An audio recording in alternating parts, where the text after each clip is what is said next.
Hello everyone. We have covered till control 8.5.30 in our last video.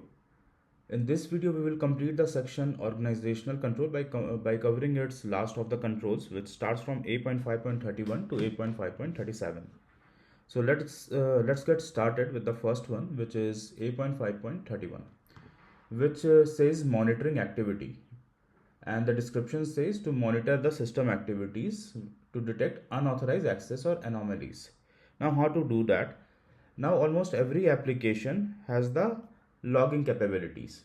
Like you can go to the system logs generated by that application, and you can understand who has logged in, when has logged in, and what activity he has taken up, and what kind of role access the user had. So this log management tools are there which can aggregate like different application activities at one go. Also, there are many security logging activities which are very commonly called SIM, SIEM. Right? What is SIM? That's an activity you can do. Just Google it, use ChatGPT, you will understand what is a SIM tool. And you can just Google many of the log monitoring tools, right, which every company generally has to aggregate the logs and to find out any anomalies or detect unauthorized access. The next one is internal audit, 8.5.32. So this one asks that every company should have a mechanism to conduct internal audits at a regular interval to verify the controls and other systems are working well or they are not. An internal audit team has to be independent in any company. It should not report to the organization it is auditing, like the IT and the cyber or even the HR.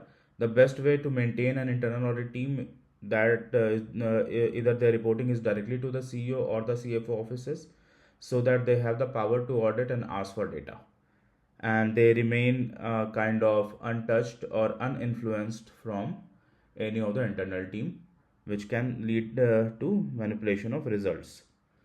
The next one is 8.5.33, compliance with legal and contractual requirements. Now, how to achieve this?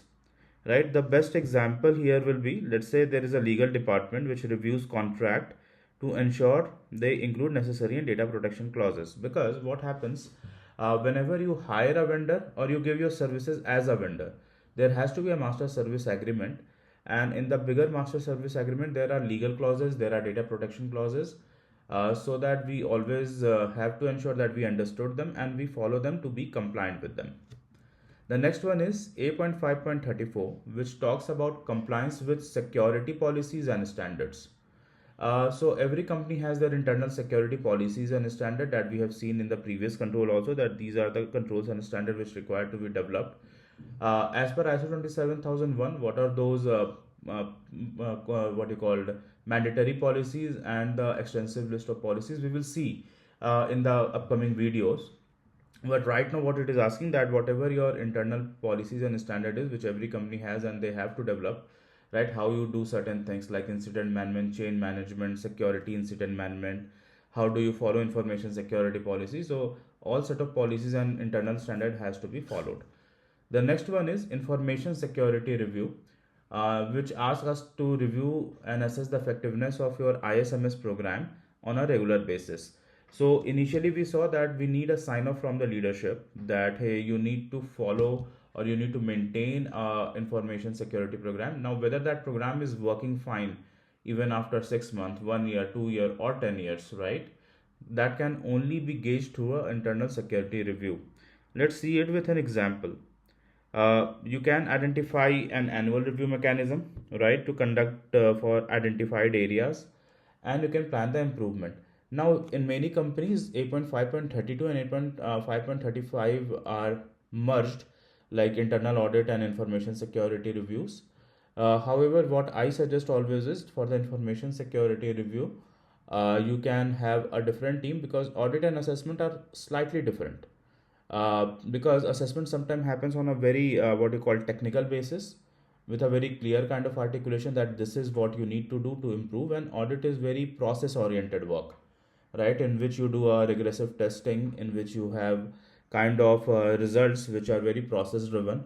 And sometimes what happens that the direct message which an auditor want to give for improvement goes in the process works, And information security is more direct, it's more internal. There is not going to be an audit kind of result, so that you get more cooperation also from the internal teams. So this is how these are managed. The next one is 8.5.36, which says independent review of information security. So in the previous one, you saw the information security review, which can be internal also. Now here it is asking independent review of the information security, where it is generally suggesting that call a third party auditor, right, to do this information security review.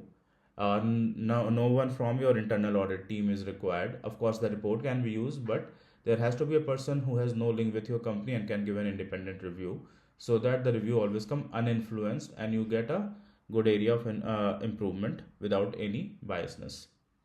And the last one is 8.5.37, so which talks about information security in cloud services. Now cloud services has is an emerging service from many years. It's been like now I think 15-20 years from which cloud services are getting adapted across organization, of course, for various benefits which a cloud service gives. Now this control is specifically asked to manage all the risks associated with cloud services.